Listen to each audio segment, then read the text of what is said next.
Welcome to the Restart Sailing show, amazingly number 9.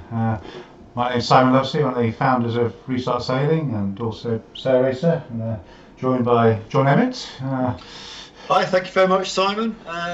Interesting, it's going to be show number 10 in a couple of weeks. Well, yes, and still lots of work to be done, although lots of Restart Sailing happening. And great to be joined by Paul Jackson, who's also one of the founder members of Restart Sailing as well. But Paul's been very active at getting some real events going, haven't you? I think we're first with the Mersey Challenge, wasn't it? Yeah, it started off with the Mersey Challenge and followed up very closely by the Laser Nationals. Yes. So, yeah, pretty busy.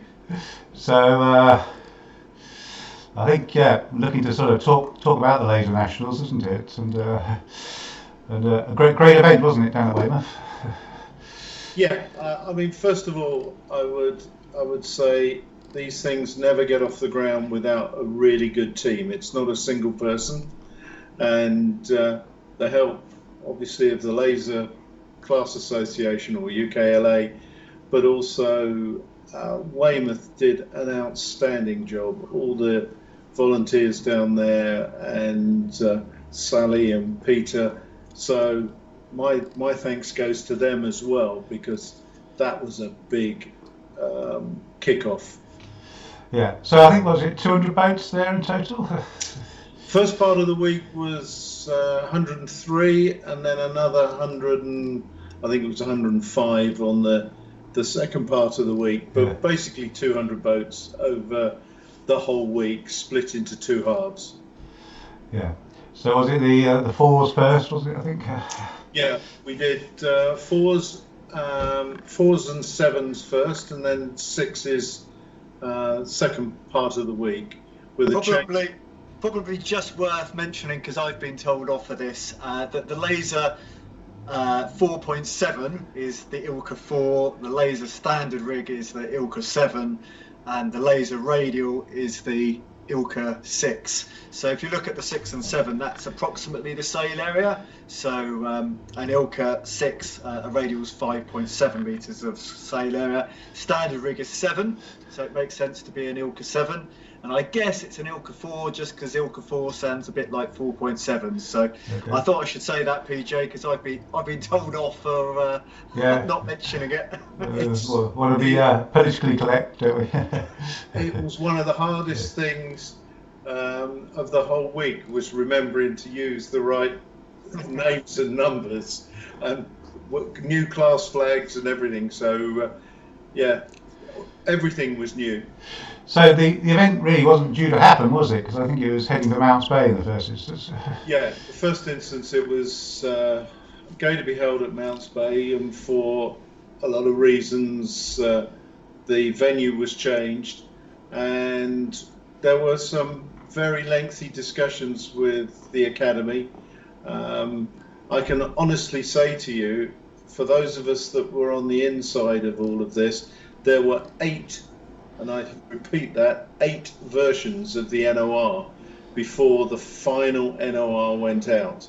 So as guidance changed, regulations changed, things that the Academy could do changed, things that we changed, manning of committee boats and how social distancing was going to work in the dinghy park. As that all developed, it necessitated change in the NOR, but we got there in the end. I think in the early days we looked at the spirit of the event, i.e. who was going to come, how we were going to do it, would everybody follow the rules, if you like. And I was very pleased to say everybody bought in. It was very good. I mean, from the competitors' point of view, it was a fantastic event. And in terms of who's going to come, I think pretty much everybody came. I mean, it was really nice. It was a short event for people, 3 days rather than 6 days, because I donated a trophy for the 4.7s, now the Ilka 4s, for day 6 many years ago. because it used to be a 5-day competition and we went to 6. But obviously, half the prizes wouldn't have got given out. But I think that's a fantastic photo you put up there, Simon, with the starting. Yeah. Although it does just about sum up my week in 2:16.115 with the worst start out of all of them. Yes. Well, I guess Some fantastic racing, PJ. just a few people were rusty, weren't they? And, Yeah, you're meant to do the practice before the regatta, not after. And You had the people winning who you would expect to win, which is what I always look for, PJ, and also you had lots of smiley people in the boat park. And if I was going to be really looking at the forecast and stuff, we were actually a lot luckier than the Terrors. But I'm sure you don't control the weather. yeah. But I think looking, there's some great pictures. I think these from Georgie, a young lady, a photographer, and the radial sailor. Yeah. Radial sailor. I'll get that in. and the pictures really look like racing as we know it. So great to see that. But I guess, Paul, things were a bit different on shore. I think it was on the shore. It actually worked very well because everybody bought in. There were basic rules, and there was a good tally system in as much that it was done on a clipboard rather than doing everybody having to carry labels and armbands and everything else. And we just, when we were bringing people in, what we did, or what safety did, was use one of the Mark Lane ribs and one of their ribs to act as a gate in the entrance to the marina, just to hold the flow at a steady rate that people could get out without all crowding up. So that worked pretty well. I think it worked better than normal, actually. I think we should stick to that. Nice ladies with clipboards saying hello after racing. I tend to agree with you. I think we've learned some new things and relearned some old things. We only had 4 on the committee boat, but all of that 4 were multitasking, so it wasn't the old system of there was one person doing this and one person doing something else. Everybody was multitasking. We're fortunate with Gyrinus that you can put 3 on the top, 1 at the bottom, so everybody could keep distance there. And at the pin end, we had a nice large protector, which also acted as the finish boat with 3 people. And then the whole race team stayed in the same bubble all week. We hardly mixed with anybody. The only crossover was myself and the safety officer who went to the event management meeting, but that was held inside, socially distanced with masks on. And how many would you normally had on the committee boat in the pin? 6 or 7. And I think that's maybe a take home for other regattas. I'm thinking specifically international regattas here, where you've got to fly in, everybody in the race team. You did a fantastic job with fewer people. I see no reason why that can't actually work going into the future. I mean, COVID has been a very difficult time for a lot of people, but I do think there's some learning experiences which came out. I mean, I thought your briefings, which were sent over the WhatsApp group, were perfect because you could look at it at an appropriate time. Yeah, and I think we did the briefing online. It gave people the opportunity to email back to a central point, which then we would have answered. We didn't get any questions, interestingly enough, from the briefing, so either it was very good or nobody watched it. No, it was the former, but we carried on with that. I mean, in the evenings we sort of had a Zoom social. We did the interviews with the day winners, and we all did the lucky draw. But when it was my time to do it, I forgot it and cancelled the call, and we had to start again. So, I think it was as normal as you could expect. That was my take home from somebody trying to hike an Ilka around the racecourse. Yeah. Surprisingly so. Was there any feedback on the sort of the social aspects? Well, I was almost reluctant to go, and I thought as defending national champion and living in Weymouth, if I didn't go, I would be severely frowned upon, because I really like the social and all the things which goes with the nationals and the fact it's 6 days. But actually, it did feel good. I mean, people were able to see people in real life, and I suddenly realised that you hadn't seen people for a very, very long time. I mean, you had to stop yourself shaking hands and all the normatives, but I think we've got used to that now. And I know a lot of people going away from the ILCA are very disappointed that some events are restricting numbers, but I just think it's fantastic that we have got some events, because I have a lot of friends in other countries who don't. They have absolutely nothing. And as PJ said, the Academy, they are the ones who've carried British sailing forward. If it wasn't for them, there'd be a lot less regattas this year. Just a top tip thinking ahead, other brands are available, but some sort of dry robe for changing may be advisable in October and November.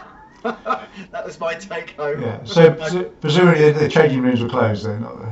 Yeah, I think what I'd like to say about that is, for the qualifiers, we're working on something.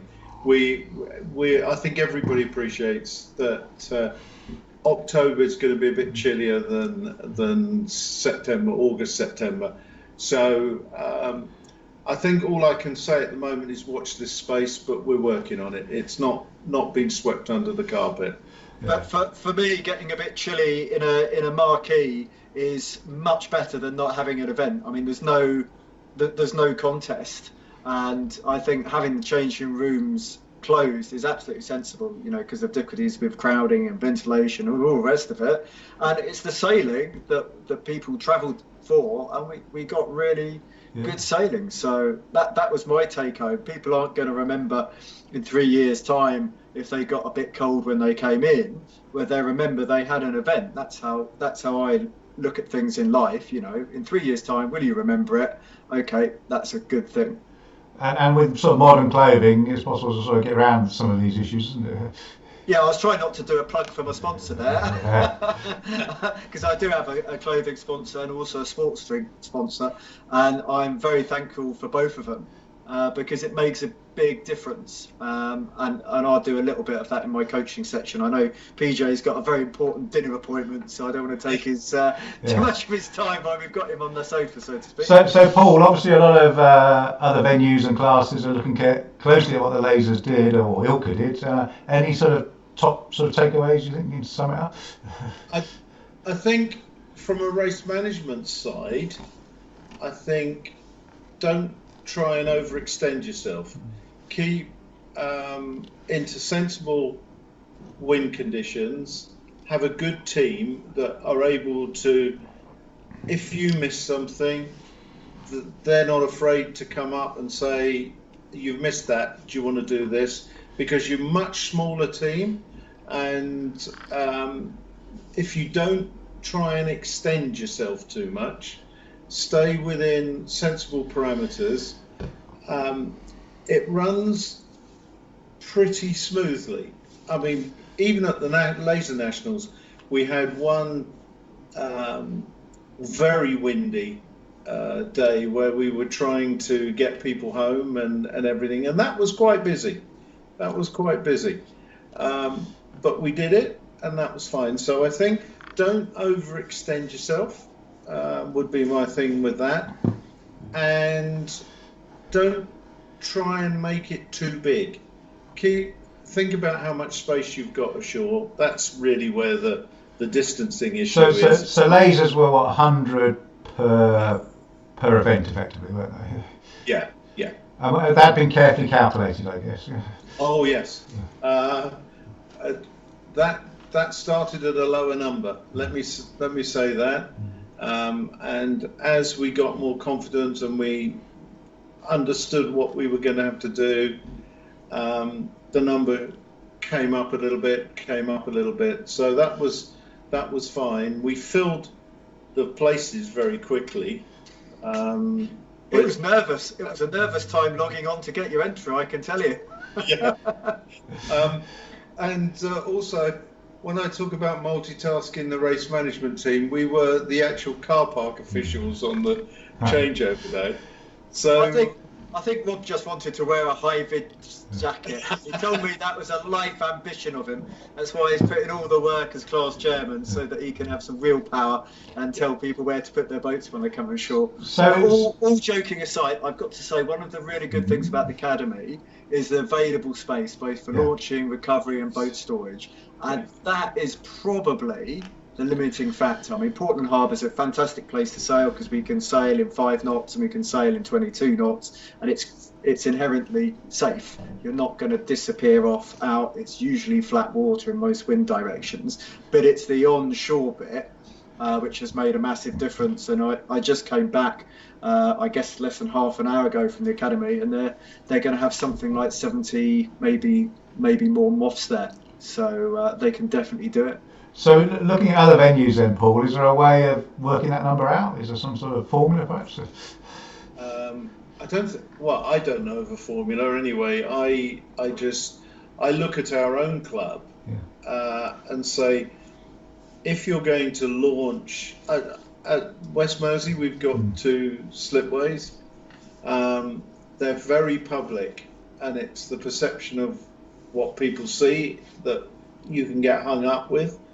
And we did an event recently, the Sailing Challenge, with no beach master at all, and everybody was tracked basically through their mobile phones, and the response we got back from the sailors was fantastic. And I think the best, so we had 40 boats launching, and I think the best bit I had back was somebody said to me, "Crumbs, when you look out on the water, there are lots of boats. When you look at the shore, you wouldn't think there was an event being held." Right. Yes, that's very interesting. So you were sort of inconspicuous. That was fantastic. That was a real boost. I mean, I don't to get this wrong, but I think looking at the Academy, it looks like in terms of lasers, it was roughly 2 lasers per available parking square or box, if that makes sense. And that's something that lasers can do, whereas a lot of the double-handers, it would be 1 box per boat, because you've got 2 people there and so on and so forth, and the boats So they basically took a slot out, was that how it worked? Well, no, I'm just in terms of the calculation for how many boats / people you can have. That's what it looked like. So for people who know the Academy, and they've done so many championships over the years, perhaps that gives people an idea of just how much space the lasers had. Yeah. As I say, start small. With keelboats, when we started the keelboat racing at Mersey, we limited the number of boats and we limited the number of people on those boats, and then you learn what works and what doesn't work, and you can grow slowly. I think jumping into a 70, 80 boat event as your first event as a club anyway, even if you've got the space, that's a big jump. WPNSA and your race team are all very experienced pre-COVID, so it's not that side of things seems like a non-issue. It's because I can understand clubs feeling nervous if they only normally do 1 big event a year. That's a very different scenario, isn't it, to what you guys do? Have done. So at the moment we're seeing a sort of the event's selling out, aren't we? I guess from the lasers, the aeros, and the youth nationals now. So the youth nationals, I think unfortunately there was quite a few disappointed people because so many people wanted to go and not enough space. Now they have opened it up a little bit more, but what was interesting, some classes were very, very proactive, telling their members you must enter at 10 o'clock on a Tuesday. And I think the whole thing went, I understand, in less than an hour. So it shows there's a real drive to get back racing. And it's sort of a nice problem to have because it shows there's a lot of enthusiasm for the sport, but it must be a very frustrating time for somebody who was, I don't know, suffering with bad internet connection at the time. Well, that's right, and it's about getting some of these protocols correct, isn't it? So, Yeah, I don't know whether fastest finger first is the best way to decide who can go to a championship, but there's no definitive right answer. I don't know what PJ thinks, if you have opinion or you just get on with running good races. My opinion really is that we've got to be prepared that more and more of this is going to be done online. yeah. There won't be race offices going on in the future. Registration, everything is going to be online. So we need to develop some protocols by cleverer people than me that can, if you like, make sure that there is fair opportunity for everyone to enter who wants to enter. Now, For the qualifiers, they are literally qualifiers. They're events you need to attend to qualify to go to international events. So for some people who are full-time sailors, yeah, that's their career, not over stressing it. It's a really big thing. and so what we may have to work out is if you go to one qualifier, you might not be able to go to another qualifier, for example, as an idea. Yeah. You can't have, if there are more people wanting to qualify than can go to events, qualifier events, we've got to find a way of being fair. Or maybe split venues on the same dates. I mean, again, I don't think there's any right answer. I'm just always interested to hear, options. Yeah. Well, it's a capacity and supply and demand problem at the moment, isn't it? And as you say, it's about being fair and giving everyone a chance, because you don't want someone not to qualify because they couldn't get to the event. That would be very unfair, wouldn't it? Yeah. No, so if somebody can't enter because somebody who's previously qualified is sitting on a seat or sitting in a boat on that course, maybe we have to find a way of getting that person in. But cleverer people than me will have to sort that out. Yeah, and I think some of these things will evolve over the next coming weeks. Because it's a shame, because there is something very nice about having all the class together, like for Ilkers 4, 6, 7 or whatever. But yeah, that's the thing, isn't it? That's the numbers game. Yeah. Right. Okay. So I think, Paul, we've had our allotted time. So thanks. Thanks for that. I mean, enjoy your dinner. Somebody might have pinched a starter, mate. They wouldn't dare. We will catch up with you. Thanks very much. Thanks very much. Okay. Yes, PJ, thanks for a great week. I'll tell you what, Simon, I'm so pleased to see that slide gone, because that was a horrendous start. Me getting rolled by the entire fleet. Okay, well, and I guess you didn't defend your championship then. No, I definitely didn't. I did probably too much of other things before the event. But yeah, I think it was just great they had one. And actually pretty much everyone was there. But anyway, back to the beginning. I normally do the number of infections and stuff like that, and I feel relatively comfortable where we are. The rolling 7-day average is still increasing, so actually we're daily nearly 2,000 infections now, but there's no sudden huge spikes.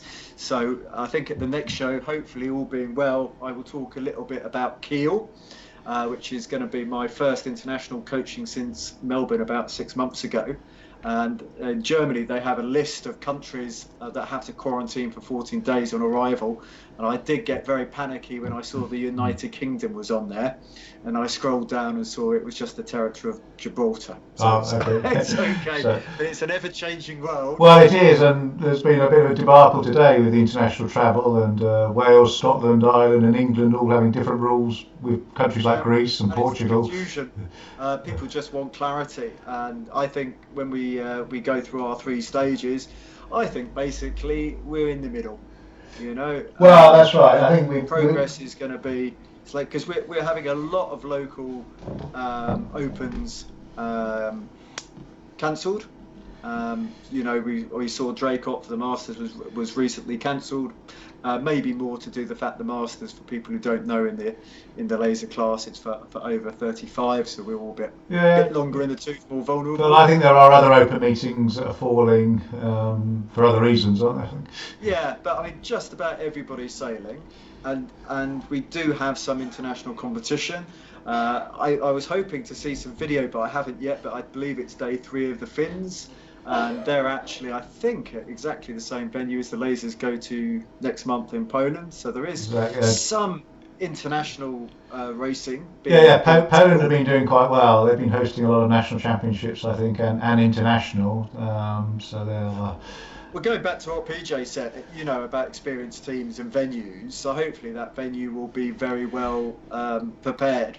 For when, it's Gdynia. They hosted the Youth Worlds, I think, and they've hosted a lot of big championships in recent years. Vinnamore has been active as well because a lot of Brits are now looking outside the window, thinking, this is the full-time sailors I'm thinking of. Where do you go for your warm weather training? And I've decided that I think. I'm going to make sure I come back more than 2 weeks before Christmas, so if I do have to quarantine, I don't miss the opportunity to have a socially distanced time with my family. And for the club sailors, I think we're probably starting to get to the end of our Wednesday evening racing and all that thing, so it feels like it's beginning of the end of the season. I mean, I really enjoy the Wednesday evening sailing and getting in for a pint afterwards, but it's normally dark by the time I get in now. Well, that's right, and it's getting to that time where Andy Rice and I are starting to look at the Sail Juice Winter Series, which is planned to go ahead. We'll be announcing that soon, but it's that time of year, but that's going to bring some challenges, I think. Yeah, no, it is very difficult when you're not so sure on the numbers and all the rest of it. One thing I learned at the Laser Nationals is actually how long it takes to speed up, to be at full speed of the line, because when you do your handicap racing at clubs and events like the Sail Juice series, it's not the same as lining up on a class start line. I suddenly realised the last time I did that was the qualifier again back in March. So it'll be really good if we can get some of those events together, because it's the only opportunity which we mix as classes. On dry land. So we're working hard with the clubs. We'll give more out sort of later. There'll be a sort of an announcement coming up at the end of the month. But yes, it's going to, and some of the lessons from the lasers will all help with that process. But it's not. Well, somebody has to go first, and I think fortunately, the academy's done a good job, and I think the confidence is there, so it carries on. But in a prudent way. I think it's very easy for people to think that COVID-19's gone, and it really hasn't. In fact, I think I said in most episodes, viruses do like the conditions we have in Northern Europe in November and December, so we do need to be careful. Yeah, and I think we're starting to learn to live with it. I mean, schools have gone back this week, and just looking around, they're staggering their starts again, so not even arrived at the same time. So there's things happening, isn't there? And we're adapting. I'm not so worried, as it were, about schools, because schools tends to be quite a local thing. Normally you go to your local school, etc., etc. I just think that I had an awful lot of fun at university, and we had freshers fortnight, and then after that everybody was ill with flu type symptoms for obvious reasons. So it's the universities where students will travel. But even there, they're looking at actively adapting their procedures, aren't they? So yes. Trying to sort of keep the social side, but actually still have some distancing in it. So I think. Well, talk of distance, I have some friends who are at Oxford University, and they're going to be studying from China, so you can't get much more distance than well, that. Yes, I guess. But I guess we're trying to avoid a complete online world, aren't we? And we still want some of it. And I think I guess the point is that I think we are as a world adapting to it and showing that it can happen. So this was an interesting chart that popped up this week, really trying to look at the level of the risk, and I think that's some of the discussion going on, isn't it? That there's different levels of risk. Now, sailing probably falls. Context is very important. You know, for example, when you say playing tennis, well, is it indoor or is it outdoor?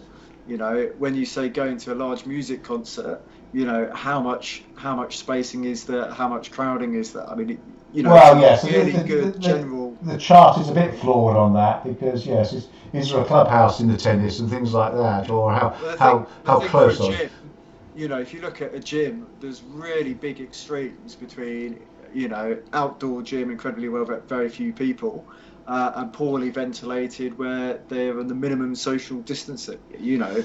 But it's good to help people think. I see in the sort of orange zone, we've got go to a hair salon or barber. That's something I still haven't done. I've been told that Art Garfunkel's sailing a laser radial now, but there we go. Yeah, yeah. Well, I have had some good compliments that it's making you look younger by the some of the ladies involved. But, Well, I thought I should probably get it removed for keel, otherwise I might not get through passport control. But we'll see what happens when we get there. But just to have a general idea of what's high risk and low, because some things which were potentially very high, like going to airports, have been very, very well managed, and then some things which probably weren't that risky, because people know they're not that risky, they can be lapse. I mean, actually, well, I started having supermarket deliveries because it was easy, and I'm not sure I'm ever going to go to a supermarket again now, because it's very nice, the food just turning to your front door. I don't know, I haven't done that for the last 10 yeah. years. But it's interesting when you look at we've got going to a bar at the bottom, but actually when some bars it's probably reasonably safe, and they'd be probably more in the middle in terms of. Well, all of my alcohol consumption has been on the balcony outside Castle Cove, looking out over Portland Harbour, and it's, you know, on a good day, it's nice and sunny, lots of UV, and well ventilated, and yeah, it's perfect. So And I I think think it's about context. and it's content, and I think it's also we're starting to understand the risks as individuals, you know, and certainly I will assess a situation, you know, going into a shop, going into a bar or whatever, and not go in if it looks wrong. Yeah, no. It's just common sense, but unfortunately, sometimes under stress, the common sense sort of goes out the window. But back to sailing. That's what we're here for. I think we should still keep training and doing as much racing as we can. I think I should have listened to my own advice after my performance the last few days. But it's a really good thing, both physically and mentally, to be out on the water and to do any sport. Oh, I'm sorry, I forgot the nationals bit. Sorry. Well, it hasn't really changed because That's obviously what I was thinking. we'd factored in things like the lasers. We've got the Musto skiffs off now at Brixham. We had the 2000s at Brixham. We've had the Terrors. So we're heading towards double figures, I think, in terms of nationals that are going to happen. The Moths, I think, coming up, aren't they? And I believe the Mustos have just finished day two, but it's hard to keep track of everything going on. You Well, know, that's right. We're there back to was the old so many days. Multiple events happening on the same weekend. So in a way, it was quite good when there was one event per weekend, and that was it. You know. Yeah, well, like I You- say, I hope to do a little bit on keel for the next show. So for people who haven't done an international event for a while, can just have a think about what they need to do. And for people who don't do international events, hopefully it will still be interesting. yeah. So I think we're seeing a bit of a return to norm, but I think obviously a cautious one, and with some sort of changes. But yeah, quite a few nationals have gone. And as things like you said, the Finns happening. We've had Oh, just seeing the windsurfers down there, yeah, going slightly off topic from the yeah, UK, yeah. but Li Shu recently did an interview with arguably the top Chinese RSX sailor, Lu.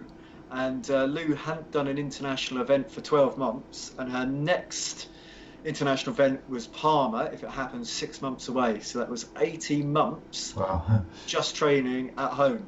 So I think the countries that do sail and race, they will find it more normal when they go back to it. Certainly, having not lined up against other Ilka sixes for a long time, I really noticed, as you can see from that lovely picture you chose. But Yeah. So it will yeah, be there's a interesting when difference. things start to come together to see if a new pecking order starts to emerge based on Yeah, time well, on the water. hopefully the Orcas have got two more qualifiers at the academy, and I think it will probably sort itself out, because one of the qualifiers more or less clashes with the Europeans, as in the senior Europeans, and one of the qualifiers more or less clashes with the a youth event. I think the youth Europeans. I'm not sure.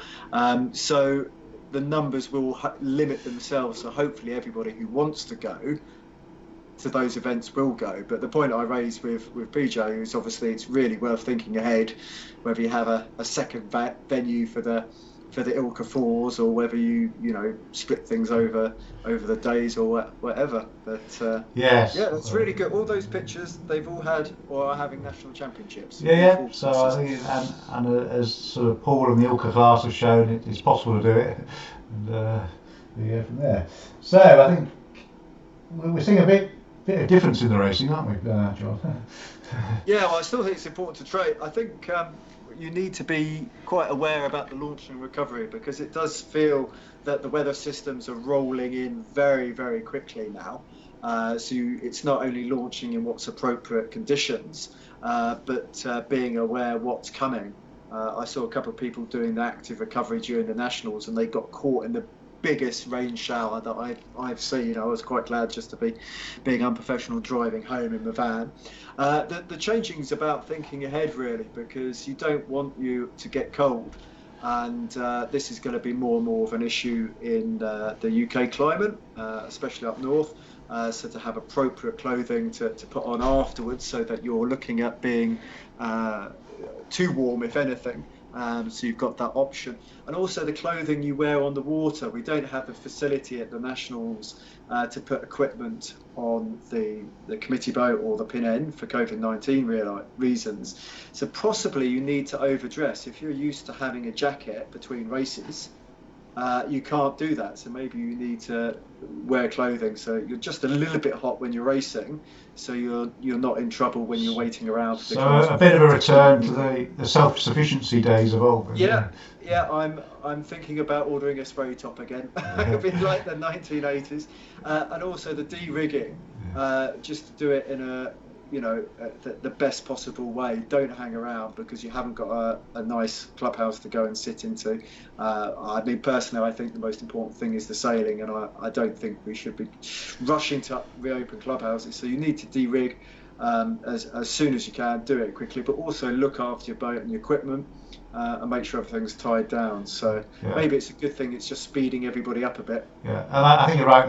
If you look at where bars are on the sort of wrist chart and things like that, it's going to be a long time before clubhouses and changing rooms are fully open. I guess there's access to toilets and things like that happening. But PJ, I guess he hinted at having some sort of covering, but actually something like a dry robe, other brands available, I think makes the changing and the de-rigging much better. And personally, I would think about that order very carefully. So probably the most important thing is to get yourself warm and comfortable and then sort your boat. Whereas normally you can just pack up the boat. If you get a bit cold, it doesn't matter because you jump straight in a hot shower. Yeah, but again, going back to the old days, I mean, clubhouses are relatively new, aren't they? And have improved immensely. My first club didn't have a clubhouse, but then I was young and fit then. I'd get colder. And certainly, I don't know about you, but my experience of sailing in Europe, you go to some of these lakes and there's no clubhouse. It's sort of we are actually quite lucky here. We're preparing for Poland, and I think. Sorry, do we have the next slide? If you're training with a coach, I think you'll find with the restrictions, it's quite difficult to get into venues. So Kiel, for example, is going to be disinfected for 2 weeks beforehand. The way the academy handled it for the Ilkas was perfect. So basically, the Ilka 6s weren't arriving until the Ilka 4s and 7s had left, and the same, the Terrors were arriving after the Ilka 6s had left. So, but you still want to arrive as early as you're allowed. So how are those practical things sort of managed then? In terms of it's just in the SIs. Your arrival slot is 5 o'clock. There's one-way traffic, and it's the same for the international regattas. So don't think if you miss your slot getting your coaching rib on the water, everything's going to be easy. And you do need to go clear objectives. I mean, for me, the Nationals, it was a bit of an eye opener, and it was good to see that actually British sailing team, and that the youngsters have been training hard and made some big gains. But to go and have a clear objective, even if it's only just to have fun and complete every race, I think that's something which is very important, because we won't have had lots of process regattas to learn things, because everybody, whether you're club sailor or Olympian, will have done less regattas this year. I said, going back to Chinese windsurfer, basically none. Yes, so interesting. So and that side, the hard thing is to sit down after yourself and give yourself a good telling off, and then make sure you learn from your mistakes. So I'm a big fan of old school writing down what went well, what went wrong, and that's something that a coach can really help with. And I think coaching at regattas is really underrated. I think it's such an important thing, and it will also mean, if you've got more coaches on the water, it will help with the safety at these events. And we talked with Paul about more of a push of using online resources and things like that, and are we seeing that in the sort of coaching world, your remote operations? Yeah, I've done all my briefings by Zoom, because it just means everybody can be there and hear. And the debriefs, I go through my video showing my screen. And I think other than my one-to-one coaching, I'm probably going to be doing that going forward. I think that's a really good thing, and it makes everything a lot less stressed if everyone can concentrate on packing their boat up and getting changed, having something to eat and driving home.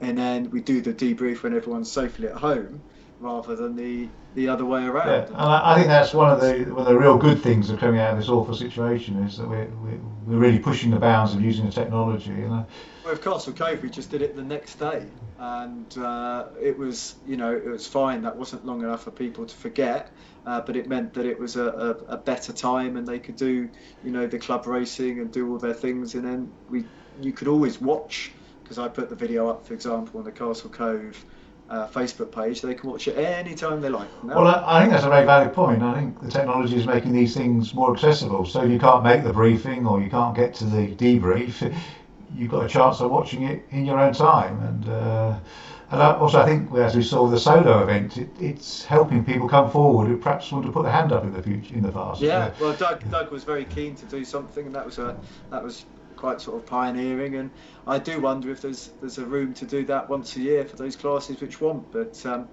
as you say, we might well be in a similar situation, hopefully a bit better next year. I think nobody knows at this stage. Yeah, but it's encouraging to see everyone embracing some of this new way of doing things, and as the work world is finding, people are not rushing back to their offices, are they? Yeah, some of the big companies have been asking how many people want to come back, and they've got about 5% saying yes. Yeah. So I think it's sort of that sort of a hybrid sort of world. So I've already covered some of this, but just to reiterate it, because it's so important, wearing the right clothing. You really need to make sure you have enough. In the old days, in the lasers, we had a hatch where you put your lunch and your the old picnic box. But you need to get it right, and you need to think very carefully. Don't dress for 10:30 when you're racing from sort of 11 o'clock onwards, and it's going to be very different at 1:30. Be prepared. And the same with the looking after your internals, so you need to have enough energy and enough hydration. So it's funny, I think I can down 2 pints of beer pretty quickly, but it took me quite a long time to get a litre of sport beverage down, to be as hydrated as possible. What was interesting is looking at the pictures that everyone's having to carry more of their clothes, food and so forth on the boat. Yeah. Is anyone really looking at that, the way that happens, in terms of the mechanics of that? And yeah, I mean, personally, the big thing for me is going downwind and not having something in my cockpit causing problems. I took a little snapshot, which will be in the next slide. I worked out I can this is very approximate, but I can down 1 litre of sports drink before. That's 1 litre of sports drink in the boat, and then I have 1 litre as soon as I come ashore, and that just about gets me through. Because you do have this thing called a glycogen window, and without going all sports sciencey on you need to replace the carbohydrate you lost within 30 minutes because of exercise, because within that 30 minutes your body has a much better utilization to turn it into glycogen, which is the fuel your muscles use. So yeah, I used to have probably 2 or 3 out in my bag, and I wasn't going to try and take 2 or 3, but that seemed to work about right. And do remember, as the weather gets colder, hydration is still just as important, even if you notice it less. So I just use a bicycle bottle and a bit of elastic. That was the largest bottle I found that would fit in that. And I said, do use a sporting beverage, which is going to give you better hydration. So you're carrying that at the back of the cockpit. Is that the preferred position, other than say at the mast or something? That was my preferred position, because I have lost the national championships before where my control lines got very tangled. So I'm always a bit worried about having stuff up there. But I know some people have made it work really well. So. The food for me, because of the gastric emptying, I don't actually tend to eat solid food. I tend to take gels, so they're between 20 and 25 grams of carbohydrate each, depending which brand you buy. I really like using the isotonic gels because they're not only very palatable, but they get to work fast. You don't have long between races, especially with PJ being the PRO, and I just take 6 in my buoyancy, on a 3-race day. So three times 1 litre of fluid and 3 times 2 energy gels, and that seemed to just about get an old man through 3 days. My energy levels was definitely not the limiting factor. Yeah. But again, I gained a kilo in those 3 days. Oh, right, wow. So I guess we're seeing adaptations from race management, from sailors and everything else, but the important thing is we're seeing sailing, isn't it? Yeah, well, PJ did mention it, but there were some people who tried to take out a little raft to put their stuff on, but they were soon identified and it was stopped. Because I think in the SIs there was no support boats allowed, was there? Yeah, no, you can't put anything on any other boat. Right, The raft okay. is obviously a boat. Yeah. But yeah, I expect to start with, I took out, I had 1.5 litres before I went in the water and only took half a litre with me. And then I was peeing like a racehorse and then actually still felt I'd run out of liquid on the water. So presumably that was sort of put in for sort of social distancing sort of reasons to avoid sort of... Yeah, well, you don't want to be touching stuff and then giving it to someone else and so on. Yeah. Because by definition you're getting quite close. I mean, we know it's spread mainly by the droplets, which is why covering your mouth and nose for that matter is very important. Because if somebody's got symptoms, they're going to be likely coughing or sneezing or spreading it. But yeah, just to be as safe as possible, because it's an unnecessary risk, especially if you've got a limited race team who bless them, are doing lots of regattas. We want to keep them safe and well, so we can carry on. Well, I think the encouraging thing of the events that we've seen in recent weeks is it's shown that they can go ahead with adaptations, but they do look relatively what we know sailing to be, isn't it?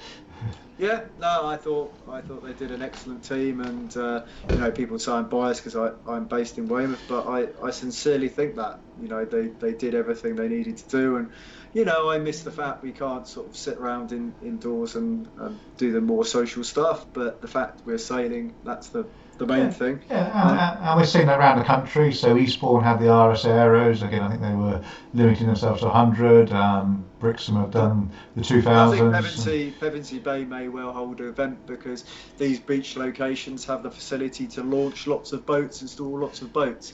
But at the moment, nothing's certain. But yeah, we are where we are. Yeah. And I do encourage people. We got a bit out of phase here.